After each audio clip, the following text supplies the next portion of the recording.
Hello, you wonderful people, and welcome to another episode of Natsu Comic Book. This being a show where I talk about TV shows that are adaptations of comic books. For today's episode, I'm going to talk about Witch Watch Season 1, Episode 12. Great episode. A lot of really interesting things went down in this episode, so let's break it down. Well, first and foremost, let's start off with Nico and Khan, who are dealing with kind of having to deal with things on their own, which obviously they're both a little disheartened because they don't have Morihito with them, but it is kind of the thing of we have kind of always relied on him there. But it's like, right, even though we might not be as powerful, but at least we're together, you know, the Wounded Tengu and the Klutzy Witch combo. And so I love the combination of spells, because it's like, right, the spell that disappears, makes a person's presence disappear, trying to sneak Nico closer to the warlock so that the alert spell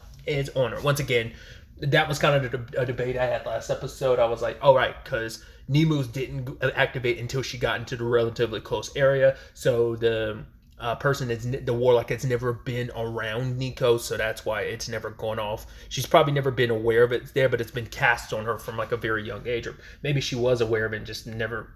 For it to not have ever come up so far must mean, like,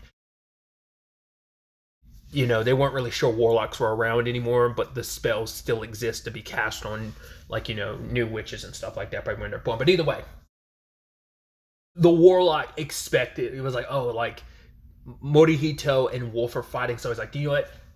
The others must be here nearby, so just have the dogs just like randomly hitting and striking at each other, because it's like, well, we might stumble across and hit them. But Nico decides to use her as bait, fly close enough to find the actual warlock in disguise, and then Khan comes in, and it seems like, oh, you've been captured and defeated, but then, like, using the double fold of using the cloak to his cloak to make himself invisible, but also Nico cast out the spell that splits him into like a smaller version of himself. I'm like, I love, once again, using two spells from previous episodes to your advantage, and quite easily dispense of the warlock, which I thought was going to be a little bit of a tougher battle, but then the person didn't transform back, and I was like, oh my god. They're like, no, this, because Nico's like, it senses, like, the sense is kind of giving me the feeling like it is the warlock, but it's not. I was like, wait, did they split their soul or something? Is this some magical subterfuge? It's like, no, the warlock is extremely small, because it turns out that this warlock is originally just a regular person who tried to use magic, and kind of discovered magic, but we were just a regular human who eventually acquired magic, thinking like their life would be happier, but they got to their old age, and even though they discovered magic, they were never like a true witch. So they're living as an old age, and magic, I guess, didn't make their life as happy. Maybe it did make their life happier, but it's still like, I've gotten to this point and it kind of didn't amount to as much as I wish it did. And whoever it was approached the enchanter and was like, oh, I could give you all you want, but you have to pay a price. And it turns out the price is why the enchanter looks the way they do. The price was their size. They had to be minuscule, which I love that both Khan and Nico are like, oh, you should have read the fine print. Like, that doesn't seem like a really good exchange in the long run, because I thought that was such a neat and wild reveal, and also it's just like, once again, how easily the warlock was defeated. But it makes sense when you're that small, and can't really do much, is kind of strung up on string, and even Khan's like spinning her around later on. Is like, do you not realize who's in control here? Because they're trying to get information from her about what's going on, who was the person that approached her, but she's not giving any information because she doesn't think she's lost yet, because Wolf and Morihito are still going at it, which obviously it seems like he has the upper hand immediately in the fight, and he's hitting Morihito a lot, but Morihito got up and was like, all right, that kind of makes it like that's for Khan, which I didn't know how to initially take that. I thought it was just like him hitting him to get back at him and winning, but I think it might have been like, all right, just to make things a little even with Khan got pretty beat up, so I'm going to get beat up too. But as an ogre, he's pretty sturdy, which the enchanter tried to warn Wolf about. But at the end of the day, like, he is still a more, like, even though they're both pretty proficient fighters, his attack style is like, they are complicated opponents for each other, because yes, Morihito is sturdy, but the fact is Wolf is erratic and like unpredictable. He doesn't have like a set fighting style, which someone like Morihito, who is very precise with his, like, has a style and is very like prim and proper of following that technique through. That against someone who's very freestyle and animalistic with their fighting, you know, they're kind of polar opposite, and it makes it kind of hard for Morihito to fully gain the upper hand, because it is a very back and forth, but he's also relentless and he just keeps pushing forward. It's kind of his whole deal, because he wants to prove his supremacy. Because we find out some interesting things about Keigo.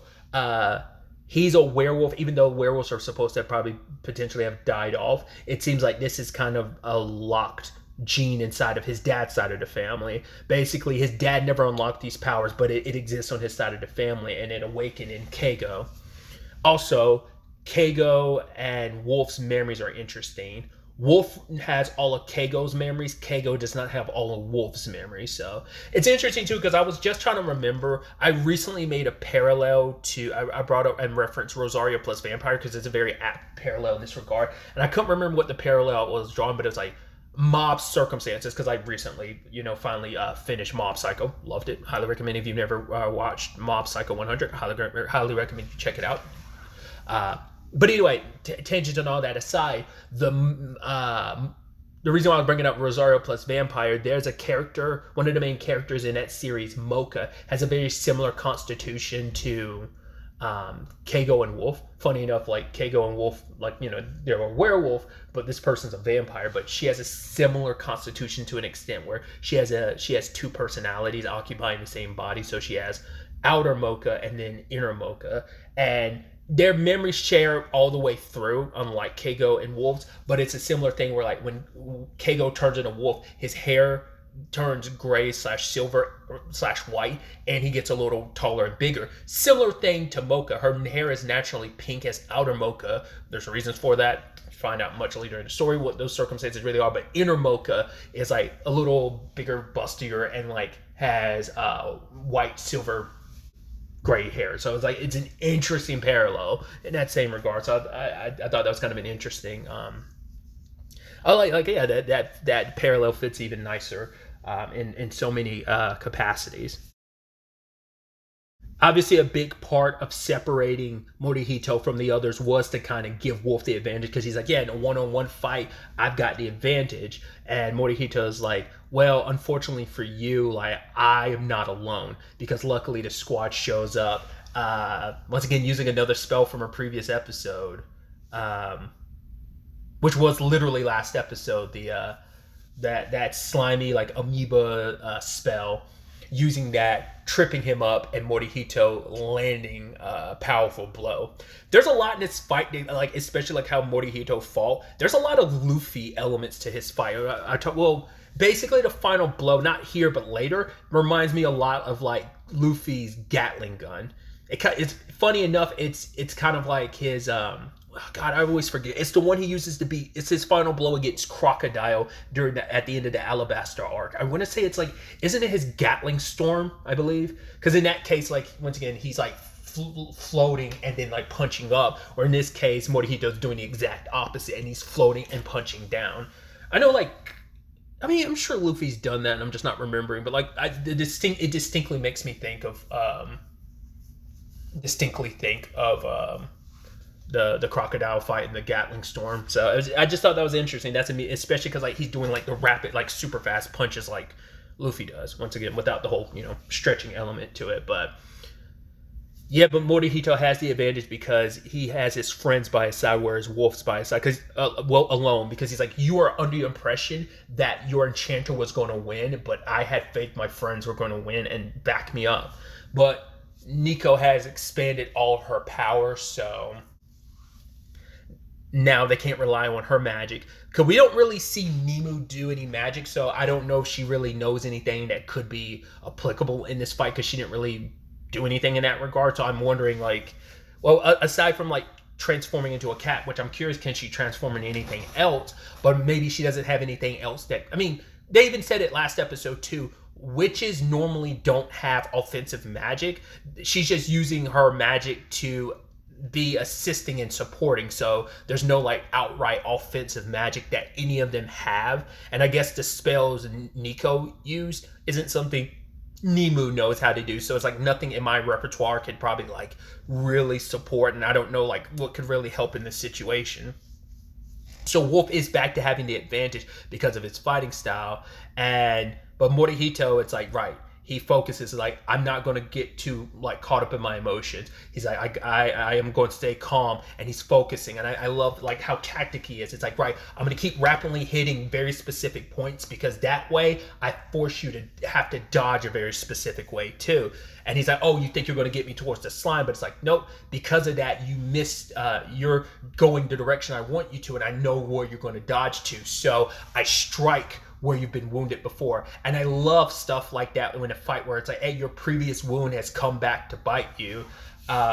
Literally came up in Go Loser Rangers last episode from last week, where it's like, oh, you got struck in this particular wound, and now like I'm like able to kind of do even more damage because of that. So the wound on his head is from fighting Khan, and it ends up getting cut open. He bleeds and covers his eye, just distorts his vision in his left eye, and gives Morihito the opportunity to end this once and for all. So,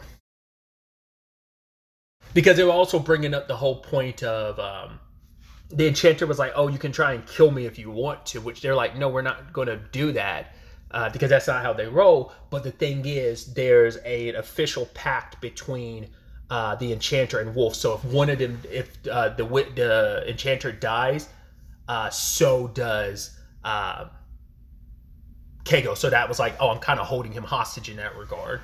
So I wonder, will that be something? I wonder, is that kind of frowned upon or not? The fact is, they never bothered having Morihito and Nico get to that point, but maybe it's because she's not a full-blown witch yet. Maybe when she becomes one, it might be such an antiquated thing that they don't feel the need to put a familiar and their witch in that position. I'm curious. Like, the fact is, we hadn't even ever broached that pack thing, but maybe there's benefits to it later on that's necessary, of like, makes it maybe easier for, because I mean, to be fair, Morihito is always going to know like what Nico might be going up to, because his job is always to be around her. They live together, but maybe there's elements of, you kind of have a spiritual tie that makes it easier to track her down or something. Like, I'm sure there might be beneficial reasons to it, but like I said, it might be such an antiquated thing that it's not worth it in the end.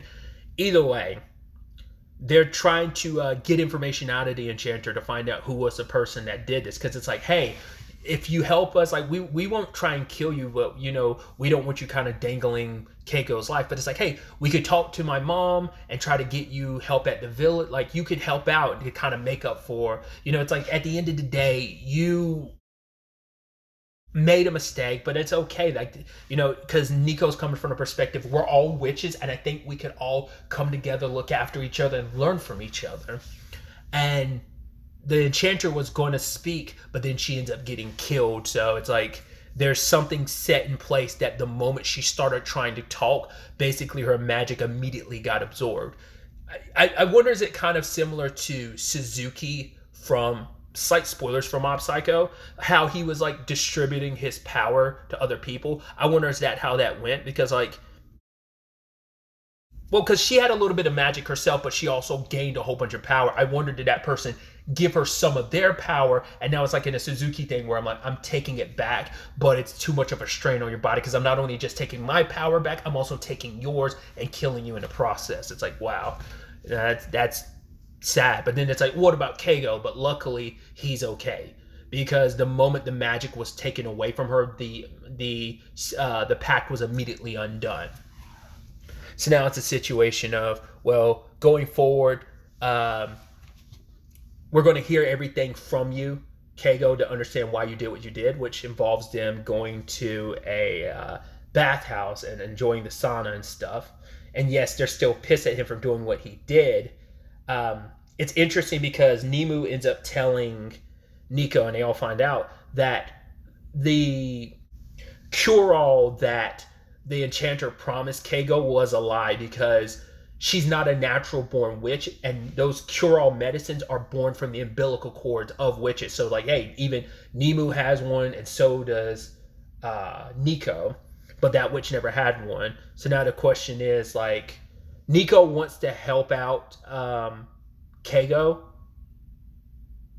but we find out, like, it's not his leg he was worried about healing. We find out it was for his mom's sake, because of the accident his mom got paralyzed. And you're like, damn. Because Nico was like, I figured there had to be a reason why Kago did it. And she's like, Kago isn't the type of person that would do something so selfish. Because even Morihito confronted Wolf about things in this episode, in that fight too, where it's like, was everything just a lie? Like, yes, you were communicating with Kago to get close to us and stuff like that, but he's like, when Kago said you're my friends and he was so happy, it's like, I saw that look in your eyes. You didn't mean that. That wasn't complete another BS. So it goes a long way to them kind of forgiving him in the long run, especially now knowing his motivation for doing what he did was for his mom's sake. Which is, something we could all understand. Like, yeah, you did a bad thing, but you had very altruistic reasons for doing it. And because of that, Nico's willing to sacrifice, like, her medicine, her cure-all, even though Nemu's like, you might need it in the future. But for her, it's like, no, I don't have to worry about it because I know my friends are strong and they'll have my back. So I don't have to worry about, like, needing it. And probably will come a time when she probably will. But I wonder if that time frame would Nemu end up sacrificing her own for Nico's sake or one of their sakes. We'll have to wait to see. But they end up using it on her. Oh, we also learned too about Kago, like, his leg actually healed. It was a little messed up, but it did heal. The reason he actually quit ice skating is because he felt like it would give him too much of an advantage over anyone, so he never bothered doing it. He was already thinking about quitting before the accident happened. So I'm curious to see, because he is kind of doing it a little bit in the intro. So I wonder, does he eventually go back to it now that his mom is healed? Like, I don't know. Because he was worried, because he's like, I don't know how my body awakening as a werewolf will affect that in the long run. So maybe he'll find out that it won't have an effect and he'll probably go back to it. I don't know. Or at very least, he'll probably start utilizing that more going forward. I mean, he utilized it last episode again, going across the slime. Which I'm wondering, does that not... It probably doesn't work two ways, because I was wondering, like, he might have Kago's memories, but he might not have Kago's skills as a figure skater, because upon awakening as a werewolf, like, Kago stopped doing it. He's only doing it, like, as himself. He never really fully utilizes it as a wolf, so I think it might be a division of skills, too, where it's like, Kago isn't obviously nearly as strong as his werewolf side, his wolf side, but his wolf side can't utilize his skills. Maybe that'll be something they kind of play with going forward into the future. But yeah, I just thought that had just crossed my mind. But it was a beautiful, sentimental moment when his mom is able to walk for the first time and it all worked out. But now that her legs have healed, she's going to go back to work, just typical, specifically anime and manga, but specifically shonen, where it's like, yeah, let's get the parents out of the picture, because it's like, she's immediately going to go overseas and work on a project she had to postpone and kind of give up on because of that. But now Kago is going to be moving into the household, which he's like, yo, I like putting up postcards. I hope you don't mind me, like, putting push pins into the wall. Also, I want to be directly plugged into the Wi-Fi. Also, sorry if my sound woofer is super loud. But it's like, yeah, we can kind of contend with all of that. And it's just kind of nice to see that the household continues to get louder and louder. I wonder, will Nemu ever eventually move in or not? We'll have to wait to see on that front. Also, really quickly, I do think it's cute that she's getting another bubble dress, as she kind of puts it, because it's like, yeah, they're still unaware that they've interacted with her before before last episode. So yeah, just interested to see where things kind of go as we go into the second part of this season going forward. I'm also curious if we're going to get a new opening next episode. I really like the opening, because this is probably like our last time potentially hearing that song and seeing all that.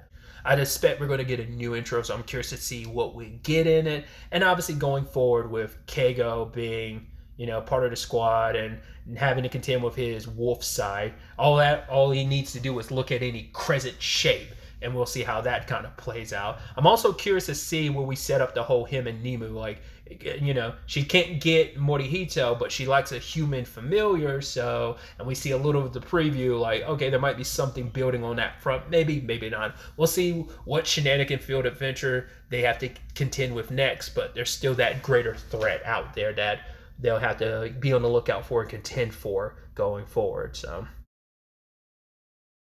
but yeah, really, that's all I want to talk about. So the next time we meet, be happy, be safe, live life to the fullest, and enjoy it. Good day and goodbye.